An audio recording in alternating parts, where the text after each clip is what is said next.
I want to thank you for letting me be on this, be part of this conversation. Let me be clear. The president just used a Bible, the most sacred text of the Judeo-Christian tradition, and one of the churches of my diocese, without permission, as a backdrop for a message antithetical to the teachings of Jesus and everything that our churches stand for. And to do so, as you just said, he sanctioned the use of tear gas by police officers in riot gear to clear the churchyard.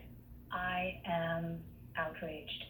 The president did not pray when he came to St. John's, nor, as you just articulated, did he acknowledge the agony of our country right now, and in particular that of the people of color in our nation, who wonder if anyone in public power will ever acknowledge their sacred worth, and who are rightfully demanding an end to 400 years of systemic racism and white supremacy in our country. And I just want the world to know that we in the Diocese of Washington, following Jesus and his way of love, we distance ourselves from the incendiary language of this president. We follow someone who lived a life of nonviolence and sacrificial love. We align ourselves with those seeking justice for the death of George Floyd and countless others through the sacred act of peaceful protest. And I just can't believe what my eyes have seen tonight. You had no idea he was going to do that? I had no idea. I was watching the news with everyone else, and as you might imagine, I have been fielding out just phone calls and emails and texts of outrage from my people and from people across the country wondering what on earth did we just witness.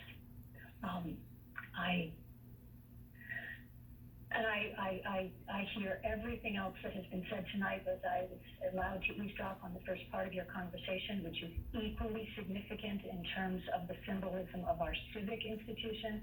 But what I am here to talk about is the abuse of sacred symbols for the people of faith in this country to justify language, rhetoric, an approach to this crisis that is antithetical to everything we stand for, everything that this faith stands for.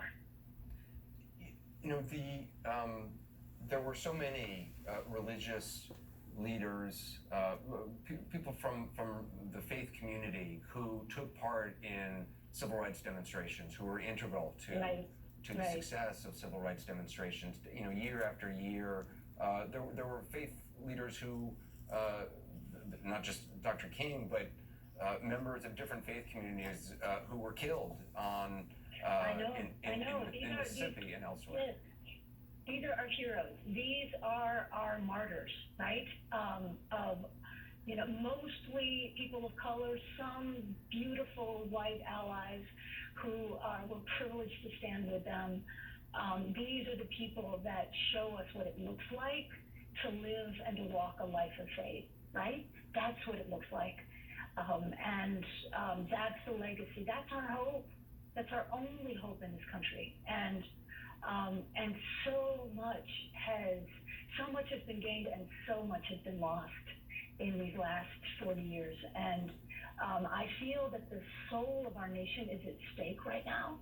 And we need moral leadership. And we also need, and that was, I think, what you all were talking about earlier, we need moral leadership. We also need political leadership, because the people of faith in this country cannot act as a substitute for sound civic government and moral leadership and effective laws that are justly enforced for all people.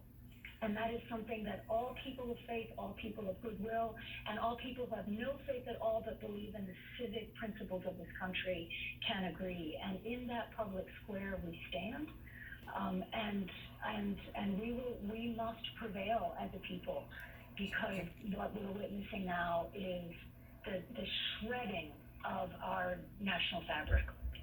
If I could, I know we have to go, but before we go, there's a lot of people watching right now who